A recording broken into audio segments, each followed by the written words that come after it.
When was the last time you looked around your own home and instead of feeling safe, you felt tired? I still remember one Monday morning. I woke up, poured my coffee, and sat at my kitchen table. The sun was streaming in through the window, but it didn't feel warm. It felt like it was shining a spotlight on every pile, every stack, every decision I had avoided for years. I thought, why does my home feel heavier than I do?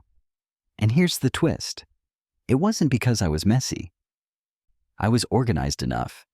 I just had too many things I told myself I might need one day, or that I was keeping because they were part of me.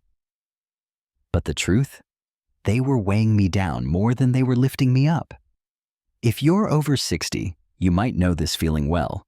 It's not just the objects, it's the quiet fear beneath them. Fear of letting go and realizing we can't do what we once could. Fear of losing memories if we lose the things attached to them. Fear that one day, someone else will have to decide what stays and what goes, and they won't know what mattered to us. In this video, I'm going to share 7 brutal minimalism habits that gave me something I hadn't felt in years. Peace. In just 3 minutes.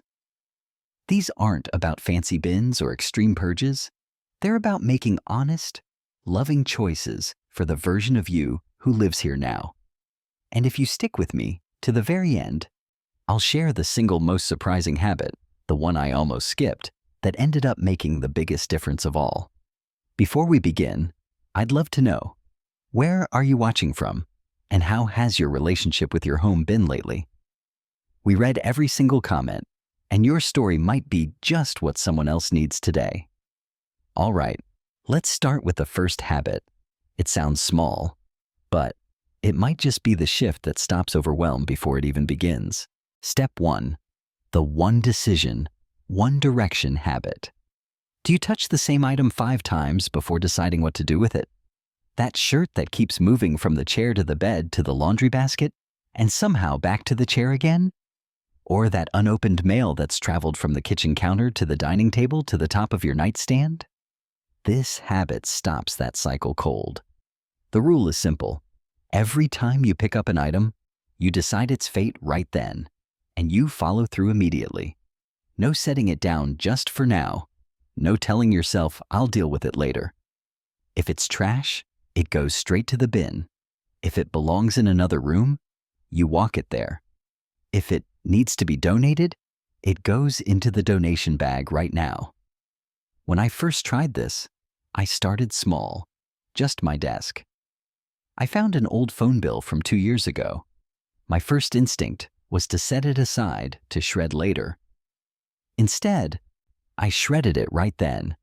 An empty tea mug, straight to the kitchen sink. A pen that didn't work, in the trash. 40 minutes later, my desk wasn't just cleaner, it was clear, and I could finally see the wood grain under my elbows again. For many women over 60, the hesitation isn't about the object, it's about the fear of making the wrong choice. What if I throw it away and regret it? What if someone asks me for it later? That fear is real, but so is the cost of delay. Every time you postpone a decision, you're agreeing to keep that mental weight in your home and in your head. I've learned that clutter is often just postponed decisions stacked on top of each other. The longer we wait, the heavier it gets. Like my friend Marianne, 67, once told me, every postponed choice becomes tomorrow's mess. She started using this habit just for her kitchen counter, and within a week, she told me she felt lighter just walking into the room. If you're wondering where to start, don't overthink it. Pick one surface, your coffee table, your kitchen island, the arm of your favorite chair, and for the next 24 hours, commit to making one decision and taking one direction for every single item you touch there. You can do this too, and you might be surprised at how quickly your space changes when you stop letting things boomerang around the house. Once you stop the back and forth, it's time to make your space even lighter, and that's where the next habit comes in.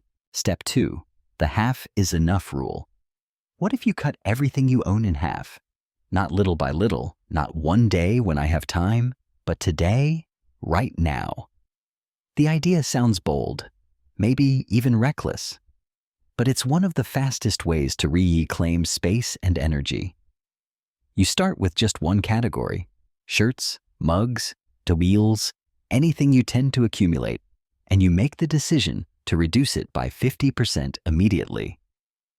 No storing the extras just in case. No keeping the ones you haven't used in years because they're still good. When I shared this with Ruth, a warm and witty 69-year-old grandmother, she chose towels. She opened her linen closet, counted 12, and realized she had been using the same 3 all year. The rest were just taking up space, folded neatly but never touched. She donated the extras to a local shelter and told me later, "I didn't lose anything. I just gained room to breathe." For many women over 60, the hesitation isn't about the act of letting go.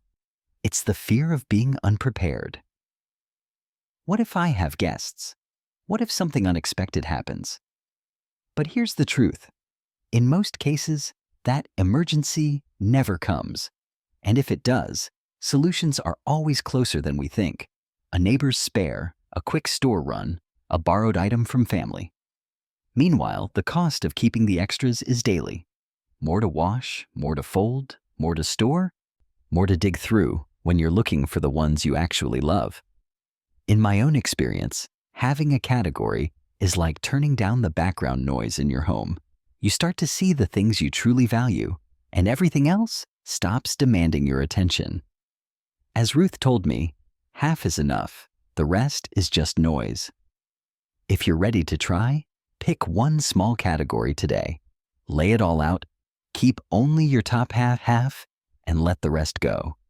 You can do this too.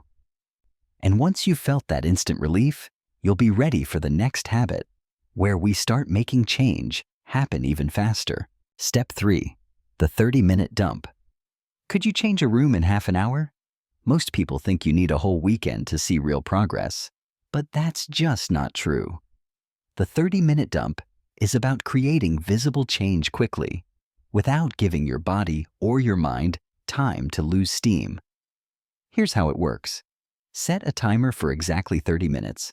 Grab a sturdy trash bag or an empty box and walk through your home with one mission.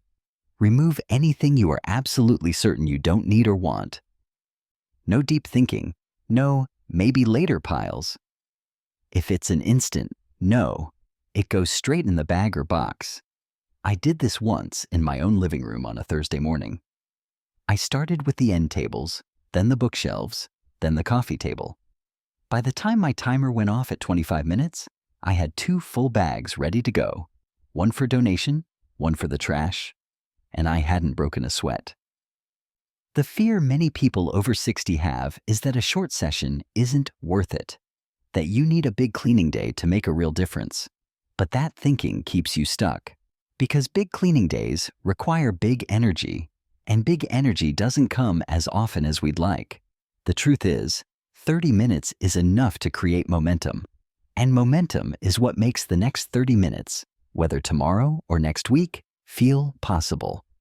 In my own journey, this habit taught me that the barrier isn't time, it's starting. As one viewer once told me, you don't need all day, you need a start. If you're willing, try it right now. Pick up that timer, grab a bag, and see how much lighter your space and your shoulders feel when you stop overthinking and just let things go. You can do this too. And now that you've made space, the next step is about making sure it stays that way, so you're not back where you started in a month. Step 4. The no return zone habit. What if you had a place where items go and never come back? Not a pile that lingers in the hallway for weeks, but a designated spot where things are already halfway out the door the moment they land there. The no return zone is simple. Find a corner, a basket, or a box near your exit door and label it mentally as the goodbye spot. Every time you find something you no longer need, a book you finished, a mug you haven't used in years, a scarf that's been sitting untouched, you drop it there. Once a week, whether you're heading to the grocery store or meeting a friend, You take a few of those items with you and deliver them to their next home, donation, recycling, or disposal. I first saw this habit in action at Helen's home. She's 72, lives alone, and told me she used to make piles of giveaway stuff on her kitchen table, only to put things back when she second-guessed herself. Then she moved that pile to a single basket by the front door. The moment it's in that basket, she said, my mind starts letting it go. The fear that stops many people from trying this is the "what if I need it again" loop. But here's the thing. If you truly needed it, it wouldn't have been sitting unused for months. Personally, I see this as creating an emotional off-ramp. Once an item has physically left your daily space, your attachment fades faster than you expect. One older viewer told me, "Out of the house, out of the head," and I've never forgotten it. If you want to try this, set up your zone today. It doesn't need to be fancy, just clear, visible, and consistent. Every time you pass by, you'll be reminded that letting go doesn't have to be dramatic. It can be a quiet, steady practice. You can do this too. And once you have a clear exit path for your clutter, the next step will help you get even more ruthless with what earns the right to stay. Step 5. The 1 in, 2 out rule.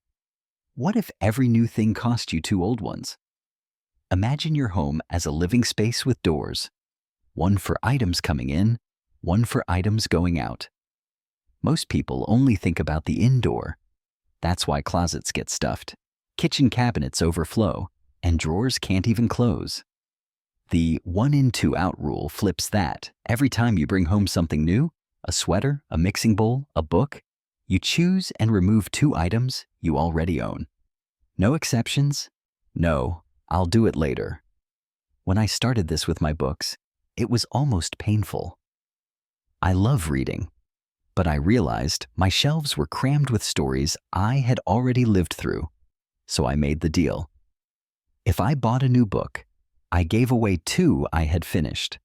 Within months, my shelves looked intentional instead of chaotic, and I actually started rereading the books I kept. I remember a conversation with Mrs. Eleanor, 74, who tried this with her kitchen mugs. She had 18 mugs for one person. "I didn't even notice the duplicates until I had to find 2 to let go," she laughed. Her fear, like many of us, was the sense of loss that comes from giving away something still perfectly usable. But here's my take. If you're not using it, you're already losing it. It's just taking up space instead of adding value. One viewer once told me, "The door swings both ways. Make sure more leaves than enters." That stuck with me because it's not about being strict for the sake of it. It's about creating a natural flow where your home never gets heavier than it feels good to live in. If you want to start today, try this for just 1 week. Notice how it changes your shopping habits, your awareness, and even your sense of control over your space. You can do this too. And now, we step into the most emotional part of minimalism, where letting go isn't about numbers, but about the memories tied to what we own. Step 6, the love it or lose it test. Do you really love it, or do you just own it? This step is all about asking one clear question for every single item in your home. Does it make me smile? Or does it serve a clear purpose in my daily life? If the answer is no, it's time to let it go. This isn't about being harsh, it's about being honest. Sometimes we keep things just because they've been sitting there for years, not because they add any joy or value now. I'll never forget Mrs. Alice, 70, who had a tea set given to her as a wedding gift. It was beautiful, delicate porcelain, hand-painted flowers, but it had sat untouched in her cabinet for over 20 years. When we talked about it, she said, "I feel guilty letting it go because it was a gift." But here's the truth. Gifts are about the moment they were given, not a lifetime contract to keep them. Alice realized she loved the memory of the friend who gave it to her, not the object itself. She decided to donate it to a local community center where it would finally be used. She told me later, It felt like the tea set came alive for someone else instead of dying slowly in my cupboard. The fear here is real. Worrying you'll regret letting something go. But my view? Yu thung không nam chung dovat, ma nam chung ki uk va con ngui. The love stays even if the object doesn't. And the space you create is a gift you give to yourself today. As one viewer once said, if it doesn't spark joy or serve you, it's taking from you. So maybe today, you can pick just 3 items to run through this test. Hold them, ask the question, and trust your first answer. You can do this too. And now, for the final step, we're going to talk about how to lock in the peace you've created so it doesn't slip away. Step 7, the evening sweep ritual. Could 5 minutes every night keep your home peaceful forever? It sounds almost too simple, but I promise you, it works. The evening sweep isn't a deep clean. It's not about mopping, vacuuming, or reorganizing every corner. It's about gently pressing a reset button so tomorrow greets you with calm instead of chaos. Here's how it works. Before bed, set a timer for 5 minutes. That's it. Just 5. In that time, focus only on the main surfaces that you see first thing in the morning. Your dining table, kitchen counters, and the sofa in your living room. Look for the little things that quietly pile up during the day. Coffee cups, unopened mail, a jacket draped over a chair, and put them back where they belong. Don't aim for perfect, aim for clear.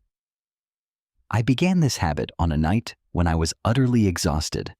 It had been one of those days where everything seemed to demand more than I had to give. I thought, I just don't have the energy to clean. But then I told myself, 5 minutes, that's all. I gathered the stray mugs from the table, put away yesterday's mail, and fluffed the cushions. It wasn't much, but when I walked into the room the next morning, something had shifted.